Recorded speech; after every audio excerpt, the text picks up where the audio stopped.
Falling off is a term that's been used to describe when the quality of something has decreased. It's mostly used to describe a form of media that's lost its popularity, whether due to poor writing, bad art direction, or just overstaying its welcome. For years, we've had many manga and anime fall off because of these reasons, and for a longtime fan, it sucks seeing something that you've enjoyed just go downhill. Some of the more infamous ones are Seven Deadly Sins, The Promised Neverland, Darling in the Franxx, and Tokyo Ghoul. The anime more specifically, not the manga. Please read the manga, it's actually really good. As someone who's watched all these shows from start to finish, it was hell seeing a massive drop in quality. This video isn't meant to bash on these shows though. Instead, it's meant to talk about a manga that's been getting a lot of hate because of the author's previous work.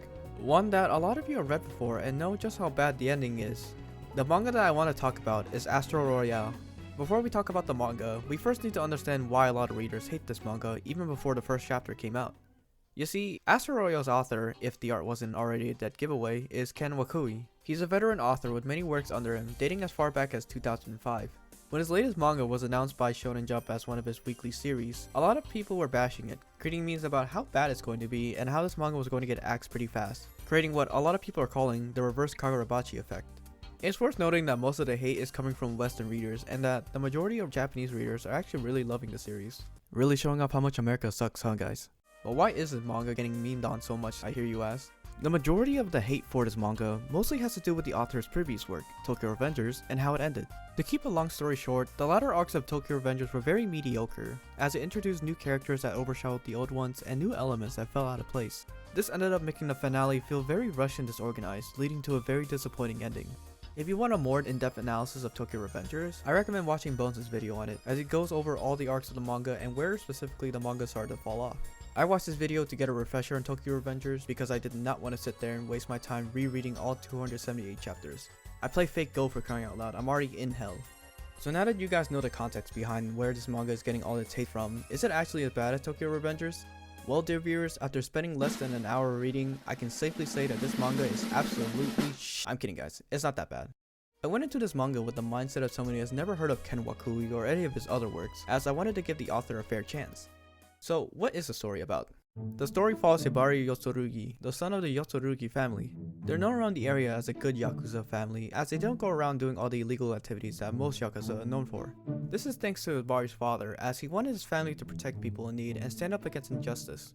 But like all dads in anime, we gotta kill him off for the plot. I swear to you guys, this isn't a recurring thing for me, it just sorta happens. During the funeral, Hibari announced to the gang that the next leader of the family would be the 12th son, Terasu Yotsurugi. This announcement unsurprisingly upsets everyone, since they believe the first son should be the next leader, as his faction is the largest one out of all 12 brothers.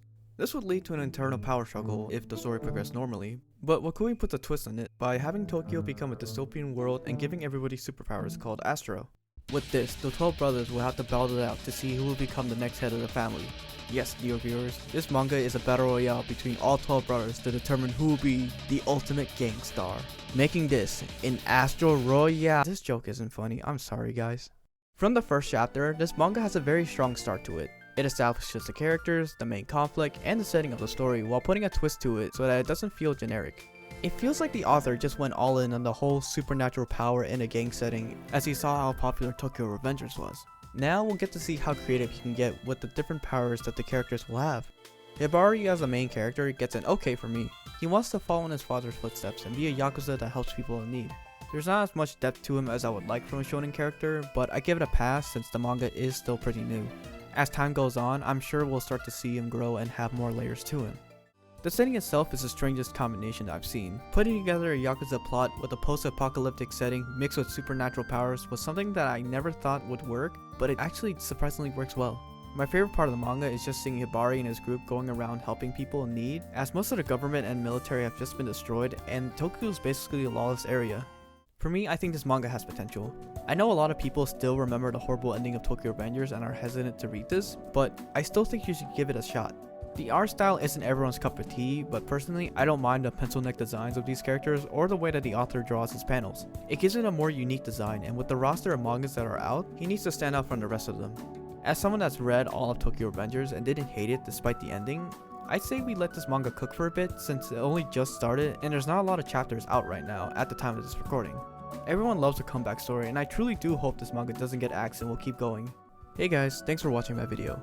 The support you've shown over the last couple of weeks has been amazing. I never thought I'd be able to get over 100 subscribers this fast. I feel motivated to make videos because of you guys and all the comments that you guys leave for me. In the future, I want to start branching out to game reviews, mostly about RPGs and whatnot, but that's for later down the line. I'll still be uploading manga content and hopefully anime later on. I also want to give a huge thanks to my sister, as she helps me edit these videos and makes all the thumbnails for them. And before you ask, yes, I do pay her for every video, and yes, the pay was something I discussed with her and she agreed to it. But with that said, thank you for watching and I'll see you guys next time. Stay safe, stay healthy, and keep on reading.